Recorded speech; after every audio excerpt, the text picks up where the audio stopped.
Anton Chekhov, 1860 to 1904. Anton Pavlovich Chekhov's grandfather had been a serf, but for 3,500 rubles had bought his own and his family's freedom. His father was a petty merchant who lost his money in the 1870s, whereupon the whole family went to live in Moscow while Anton Pavlovich remained behind in Tangarog, southeast Russia, to finish high school. He supported himself by his own work. After finishing school in the autumn of 1879, he too went to Moscow and entered the university. Chekhov's first stories were written in order to ease the poverty endured by his family. He studied medicine and after graduating from the Moscow University became an assistant of the district doctor in a small provincial town. It was there that he began to accumulate his wealth of subtle observations of the peasants who came to his hospital in search of medical assistance, of the army officers, for a battery was stationed in the little town. You will find some of these army men in The Three Sisters, and of those innumerable characters typical of provincial Russia of his time, whom he recreated later in his short stories. But at this period he wrote mostly humoristic little bits, which he signed with different pen names, reserving his true signature for medical articles. The little humoristic bits of writing were published in various dailies, often belonging to violently antagonistic political groups.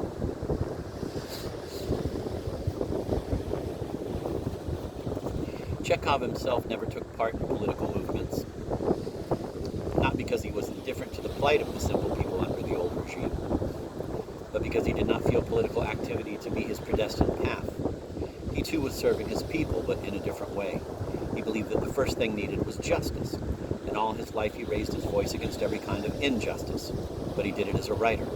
Chekhov was in the first place an individualist and an artist. He was therefore no easy joiner of parties. His protest against existing injustice and brutality came in his individual way.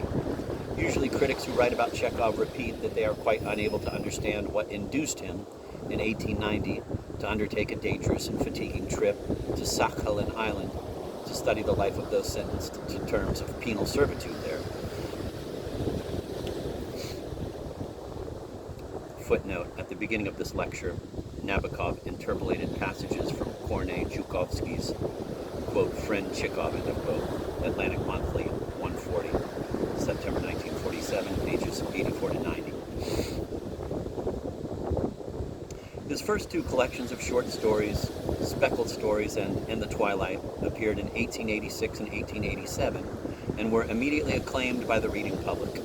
From that time on, he belonged among the leading writers, could publish his stories in the best periodicals, and was able to abandon his medical career and give all his time to literature.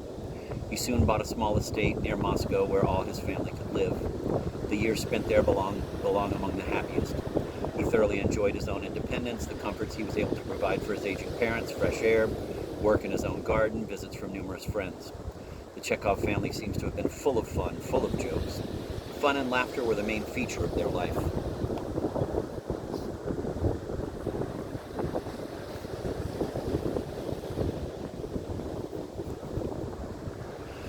Quote, not only was Chekhov eager to turn everything green, to plant trees and flowers, to make the soil fruitful, he was always eager to create something new in life. With all his life-confirming, dynamic, and exhaustively active nature, he gave himself up not merely to describing life, but to transforming it, to building it up. He would bustle about the building of Moscow's first people's home, with a library, reading room, auditorium, and theater. He would see about getting Moscow a clinic for skin diseases. With the help of the painter Ilya Repin, he would organize a museum of painting and fine arts in Taganrog. He would initiate the building of Crimea's first biological station. He would recollect books for the schools on the Pacific island of Sakhalin. He would collect books for the schools on the Pacific island of Sakhalin and ship them there in large consignments. He would build 3 schools for peasant children, not far from Moscow, one after the other, and at the same time a belfry and a fire department for the peasants. Later, when he moved to the Crimea, he built a 4th school there, and, generally, any construction work fascinated him, for in his opinion such activity always increased the sum total of man's happiness. He wrote to Gorky, quote, if every man did what he could on his little bit of soil, how marvelous our world would be. Double end of quotes.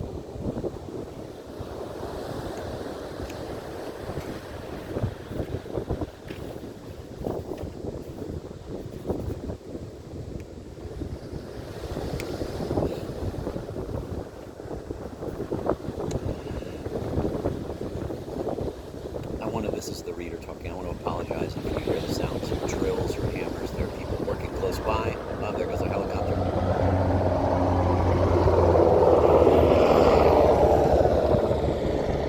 want to apologize if you hear the sounds of hammers and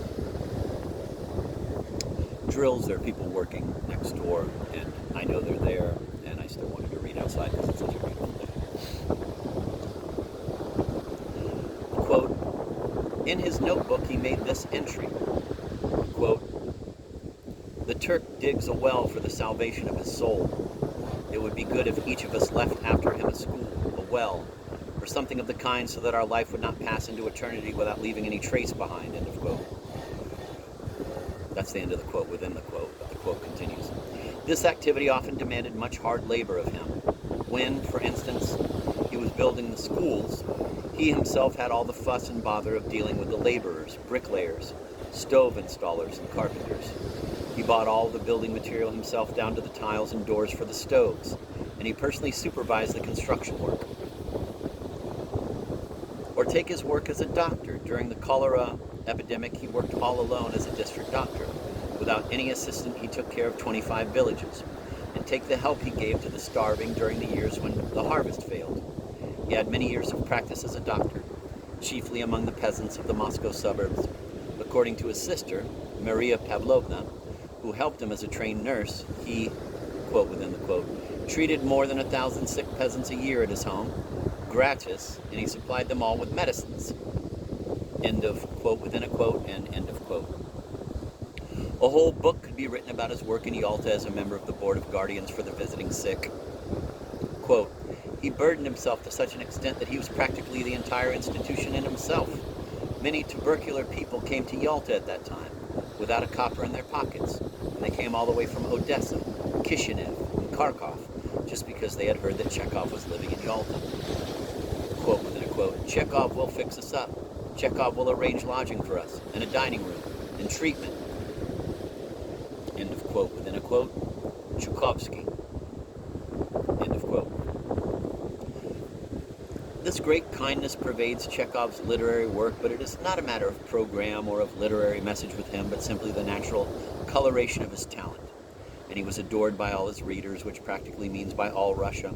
For in the late years of his life, his fame was very great indeed. Quote, without this phenomenal sociability of his, without his constant readiness to hobnob with anyone at all, to sing with singers and to get drunk with drunkards, without that burning interest in the lives, habits, conversations, and occupations of hundreds and thousands of people, he would hardly have been able to create that colossal, encyclopedically detailed Russian world of the 1880s and 1890s, which goes by the name of Chekhov's short stories, end of quote.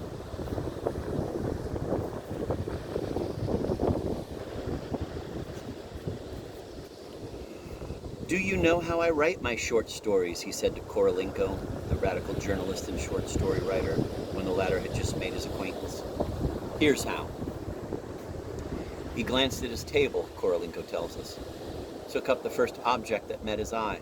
It happened to be an ashtray, placed it before me and said, if you want it, you'll have a story tomorrow. It will be called The Ashtray. And it seemed to Korolenko right then and there that a magical transformation of that ashtray was taking place. Quote, certain indefinite situations, adventures which had not yet found concrete form, were already beginning to crystallize about the ashtray. End of quote. Chekhov's health, which had never been strong and which had suffered in consequence of the hardships of his trip to Sakhalin, soon made it imperative for him to seek a milder climate than that of the Moscow region. He had tuberculosis. He went away first to France, but then settled down in Yalta in the Crimea, where he bought a country house with an orchard. The Crimea in general, and Yalta in particular, are very beautiful places, with a comparatively mild climate. There, Chekhov lived from the late 80s to almost the very end, leaving Yalta but rarely to visit Moscow.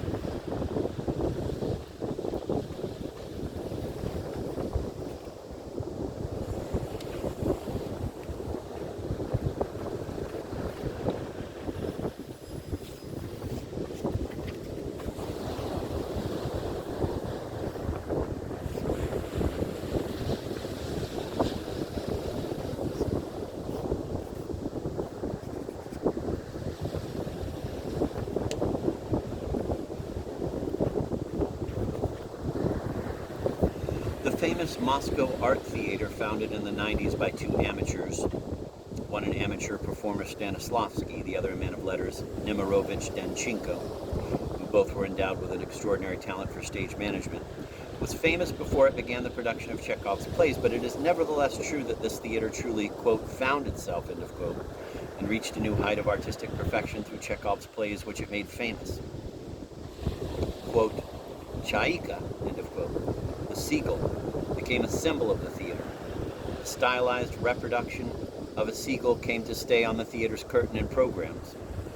The Cherry Orchard, Uncle Vanya, the Three Sisters, all became triumphs for the theater as well as for the author.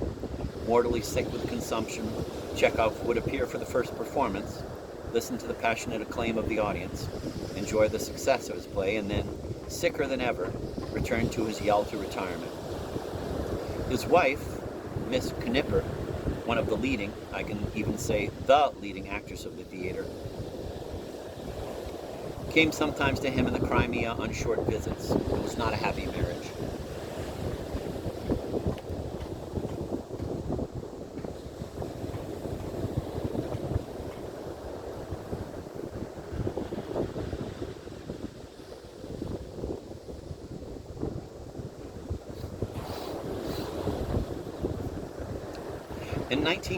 In 1904, a very sick man, he thus put in an appearance at the first performance of the Cherry Orchard. He had not been expected by the public, and his appearance provoked thunderous applause. Then he was feted by the elite of Moscow's intelligentsia. There were endless speeches. He was so weak from sickness, and it was so perceptible that cries arose in the audience. Sit down, sit down. Let Anton Pavlovich be seated. Soon after, he made his last trip in search of a cure, this time to Badenweiler in the German Black Forest. When he got there, he had exactly 3 more weeks to live. On the 2nd of July, 1904, he died far from his family and friends, amidst strangers in a strange town.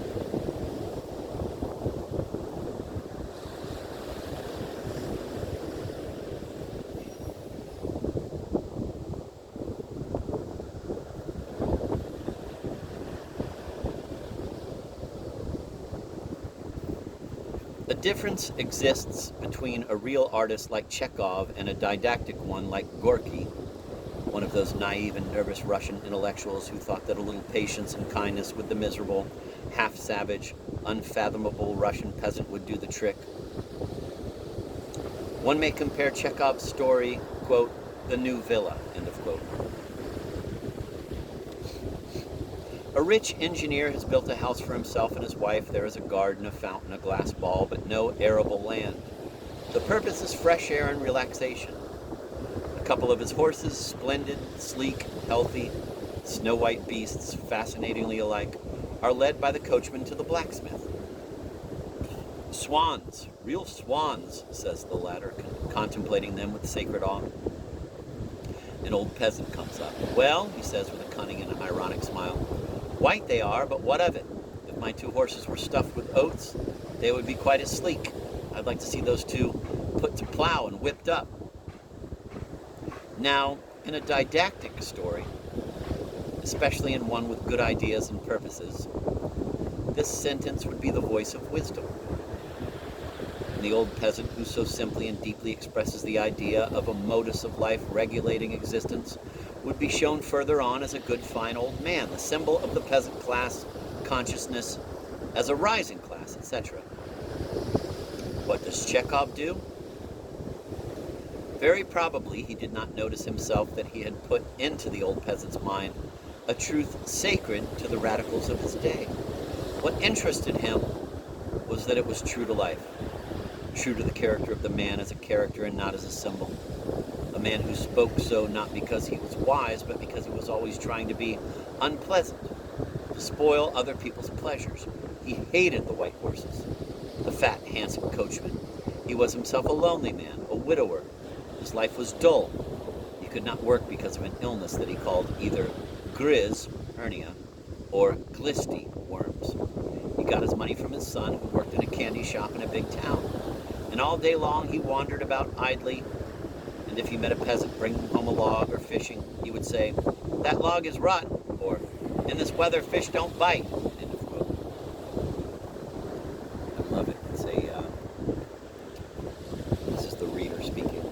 early version of what the kids called a hater.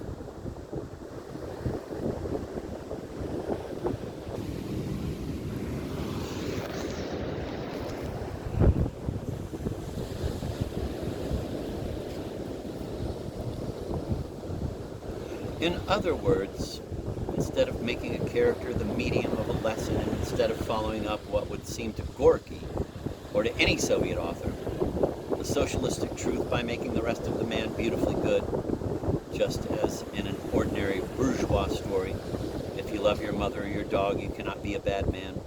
Instead of this, Chekhov gives us a living human being, without bothering about political messages or traditions of writing. Footnote: Nabokov closes this section with a deleted paragraph. Quote, "To conclude, Chekhov, together with Pushkin, are the purest writers that Russia has produced in the sense of the complete harmony that their writings convey. I feel it was rather hard upon Gorky to have spoken of him in the same lecture, but the contrast between the two is extremely instructive. In the 21st century, when I hope Russia will be a sweeter country than it is just now, Gorky will be but a name in a textbook, but Chekhov will live as long as there are birch woods and sunsets and the urge to write." End of quote.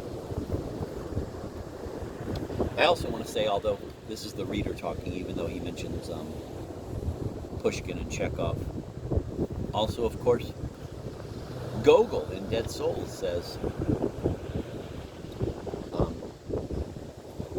"The virtuous man has been turned into a kind of a horse, and there isn't an author alive who hasn't gone for a ride on him." Incidentally, back to the reading. Incidentally, we might note that his wise men are usually bores, just as Polonius is.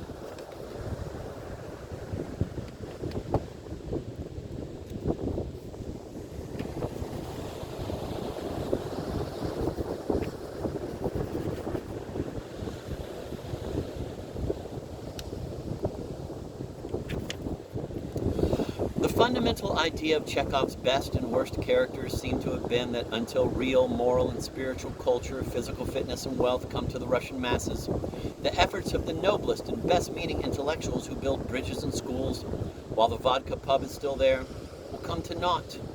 His conclusion was that pure art, pure science, pure learning, being in no direct contact with the masses, will, in the long run, attain more than the clumsy and muddled attempts of benefactors.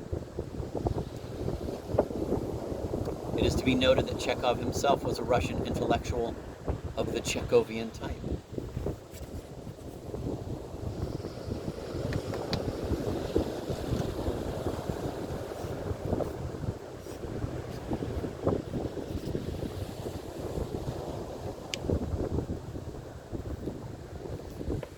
No author has created with less emphasis such pathetic characters as Chekhov has. Characters who can often be summed up by the quotation from his story, quote, "in the cart," end of quote. New quote: "How strange," she reflected. "Why does God give sweetness of nature, sad, nice, kind eyes to weak, unhappy, useless people? And why are they so attractive?" End of quote. There is the old village messenger in the story, quote, "on official business," end of quote, who tramps through the snow miles and miles on trifling and useless errands which he neither understands nor questions. There is that young man in, quote, "my life," end of quote, who left his comfortable home and became a miserable house painter because he could not endure any longer the nauseating and cruel smugness of small-town life, symbolized for him by the dreadful straggling houses that his father, the architect, builds for the town. What author would have withstood the temptation of drawing the tragic parallel? Father builds houses, son is doomed to paint them? But Chekhov does not so much as allude to this point, which, if stressed, would have put a pen through the story. There is in the story, quote, "the house with the mezzanine," end of quote, the frail young girl with a name unpronounceable in English, frail Mrs. shivering in her muslin frock in the autumn night, and the, quote, I, end of quote, of the story putting his quote on her, and the, quote, I, end of quote, of the story putting his quote on her thin shoulders, and then her lighted window, and then romance somehow fizzling out. There is the old peasant in, quote, the new villa, end of quote, who misunderstands in the most atrocious way the futile and lukewarm kindness of an eccentric squire, but at the same time blesses him from all his heart. And when the master's doll-like, pampered little girl bursts into tears as she feels the hostile attitude of the other villagers, he produces from his pocket a cucumber with crumbs sticking to it and thrusts it into her hand, saying to that pampered bourgeois child, quote, now don't cry, lassie, or else Mummy will tell Daddy, and Daddy will give you a thrashing, end of quote, which suggests the exact habits of his own life without having them stressed or explained.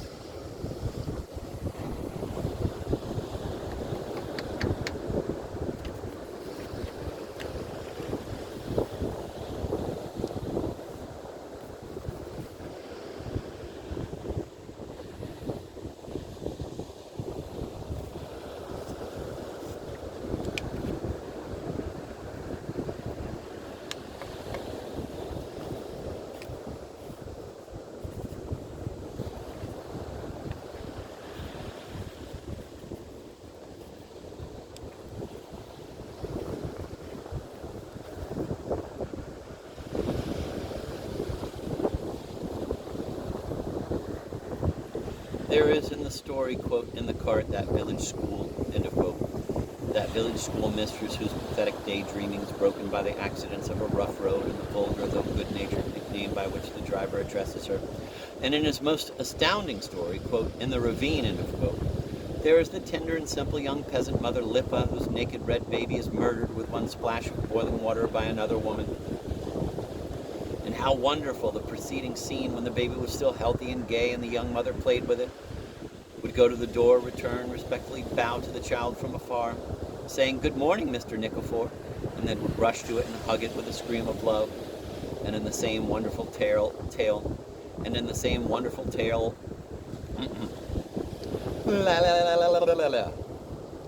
and in the same wonderful tale, there is the wretched peasant bum telling the girl of his wanderings over Russia. One day a gentleman, probably exiled from Moscow for his political views, meeting him somewhere on the Volga and casting a glance at his rags and face, burst into tears and said aloud, so the peasant relates, quote, alas, end of quote, said the gentleman to me, quote, black is your bread, black is your life, end of quote.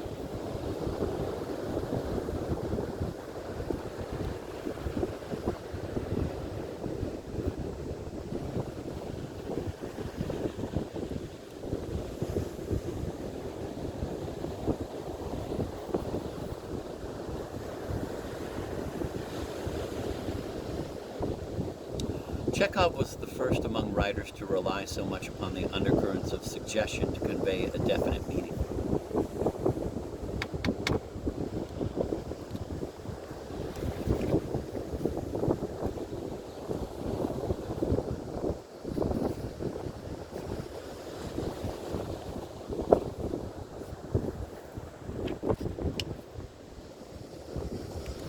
Chekhov was the first among writers to rely so much upon the undercurrents of suggestion to convey a definite meaning. In the same story of Lipa and the child, there is her husband, a certain swindler, who was condemned to hard labor. Before that, in the days when he was still successfully engaged in his shady business, he used to write letters home in a beautiful hand, not his own. He casually remarks one day that it is his good friend Samorodov who pens those letters for him. We never meet that friend of his, but when the husband is condemned to hard labor, his letters come from Siberia in the same beautiful hand. That is all. But it is perfectly clear that the good Samorodov, whoever he was, had been his partner in crime and is now undergoing the same punishment.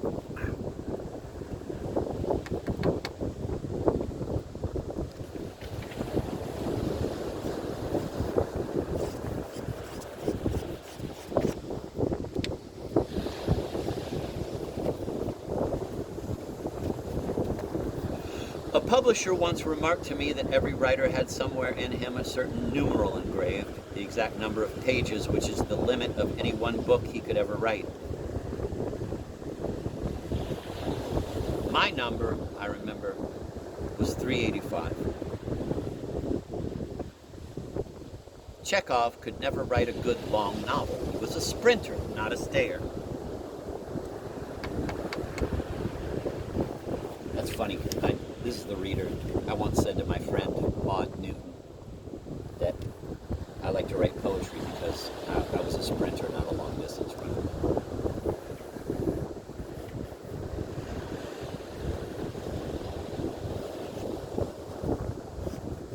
That was probably in like 1990 that I said that. And here I am, 36 years later, reading it in a Nabokov lecture. He could not, it seems, hold long enough and focus the pattern of life that his genius perceived here and there. He could retain it in its patchy vividness just long enough to make a short story out of it. But it refused to keep bright and detailed as it should keep if it had to be turned into a long and sustained novel. His qualities as a playwright are merely his qualities as a writer of long short stories. The defects of his plays are the same that would have been obvious had he attempted to write full-bodied novels. Chekhov has been compared to the second-rate French writer Maupassant, called for some reason de Maupassant. And though this comparison is detrimental to Chekhov in the artistic sense, there is one feature common to both writers. They could not afford to be long-winded. When Maupassant forced his pen to run a distance that far outreached his natural inclination and wrote such novels as Belle Amie, Sweet Friend, or Une Vie, A Woman's Life, they proved to be at the best a series of rudimental short stories, more or less artificially blended, producing a kind of uneven impression with none of that inner current driving the theme along that is so natural to the style of such born novelists as Flaubert or Tolstoy. Except for one faux pas in his youth, Chekhov never attempted to write a fat book. His longest pieces, such as The Duel or 3 Years, are still short stories.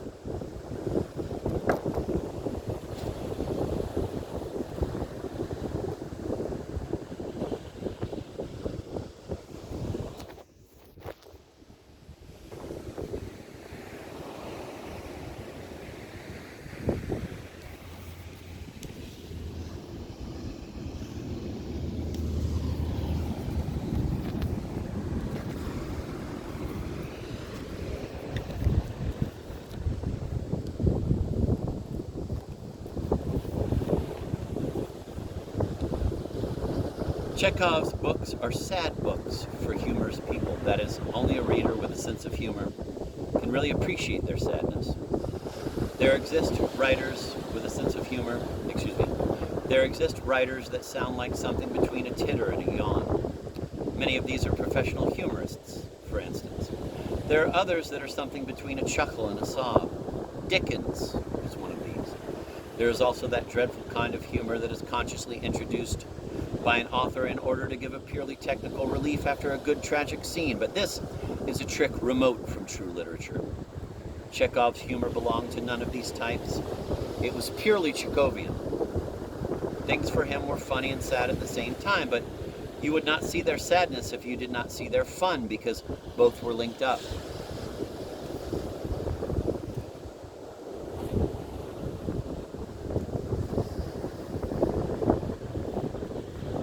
Russian critics have noted that Chekhov's style, his choice of words, and so on did not reveal any of those special artistic preoccupations that obsessed, for instance, Gogol or Flaubert or Henry James.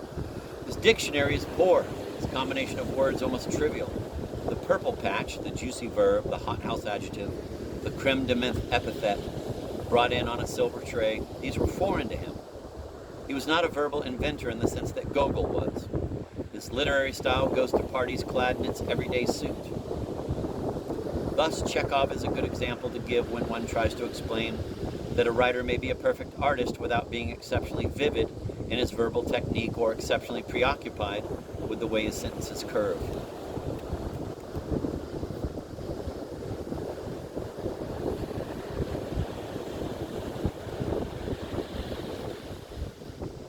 When Turgenev sits down to discuss a landscape, you notice that he is concerned with the trouser crease of his phrase.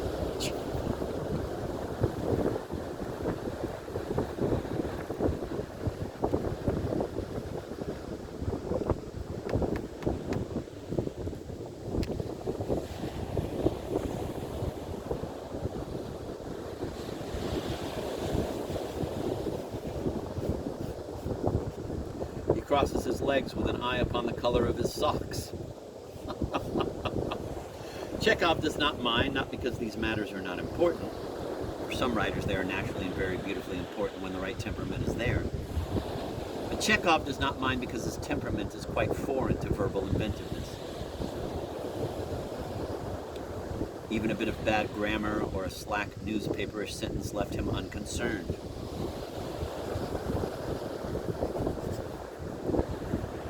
The magical part of it is that in spite of his tolerating flaws, which a bright beginner would have avoided, in spite of his being quite satisfied with the man in the street among words, the word in the street, so to say, Chekhov managed to convey an impression of artistic beauty far surpassing that of many writers who thought they knew what rich, beautiful prose was.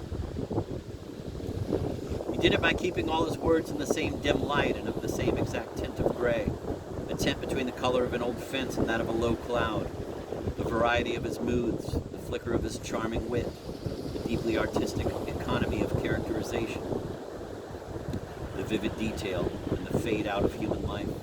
All the peculiar Chekhovian features are enhanced by being suffused and surrounded by a faintly iridescent verbal haziness.